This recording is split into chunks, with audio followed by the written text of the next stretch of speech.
Magandang gabi mga ka-agri. Mag-i-spray tayo ngayon ng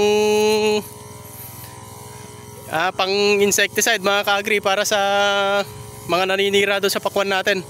Kasi may nakita ako mga ka-agri na paisa-isa na naninira. Ang gamit natin mga ka-agri, Proctor gawa ng Elite Agrochemicals mga ka-agri. Hinaluan natin ng Linet insecticide mga ka-agri. Yun yung powder. Bali hindi siya lanet mga ka-agri kasi yung lanet gawa yun ng DuPont. Ngayon yung Linet naman gawa siya ng itong Elite Agrochemicals mga ka-agri. Bali magkaibang lason sila pero magkaparehas sila ng AI, yung Metomil, itong Metomil mga ka-agri. Tapos sinaluan din natin siya ng Mancozeb. Elite din yung may gawa nito mga ka-agri. Fungicide naman yung Mancozeb mga ka-agri para naman yung fungus tamaan din natin. Ayan. Kasi protectant fungicide lang naman yun mga ka-agri. Hindi siya systemic. Ayan. Kung mapapansin nyo mga ka-agri, gabi kami nag-spray. Bakit gabi mga ka-agri? Kasi sa gabi pinakamabisa yung pag-i-spray ng insecticide mga ka-agri. Bakit?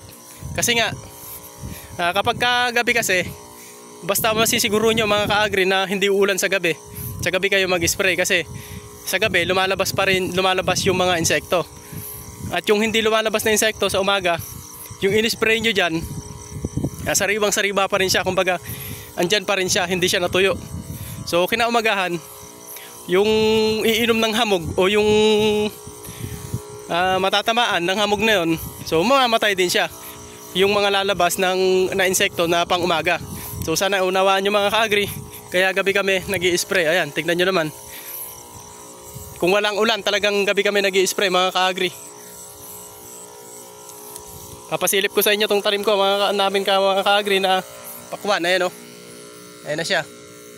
Wala tayong ito pala, mayroon naman palang flash mga ka-agri. Ayan eh o, ayan na.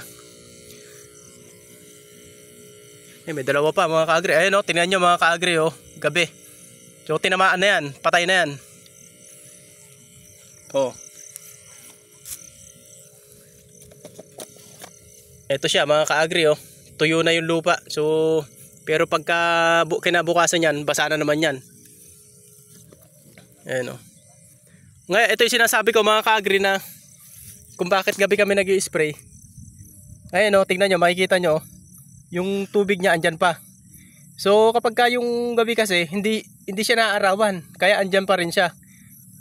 Ngayon lahat ng nocturnal o yung panggabi na insekto tatamaan natin mga ka-agri.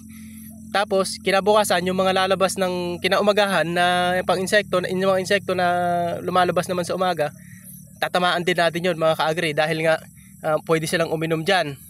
O pagdaan nila dyan, parang na-sprayhan na rin sila mga ka-agri kasi dadaan sila dyan, tatamaan din sila. So mamamatay din sila, kaya pinakamabisa mga ka-agri sa gabi. Ayun o, sa gabi kayo mag-spray kasi yun talaga ang pinakamabisa.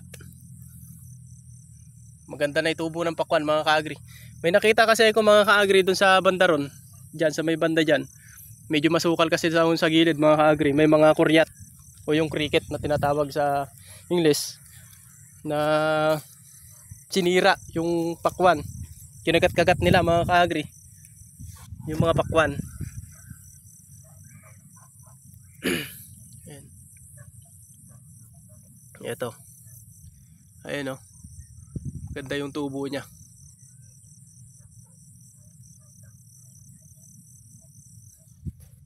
So yun lang mga ka-agri, pinakita ko lang sa inyo, nag-i-spray kami ng gabi mga ka-agri. At saka sinabi ko na nga kung bakit anong oras yung pinakamagandang mag-spray mga ka-agri. Yun yung gabi. Gabi talaga pinakamaganda mga ka-agri.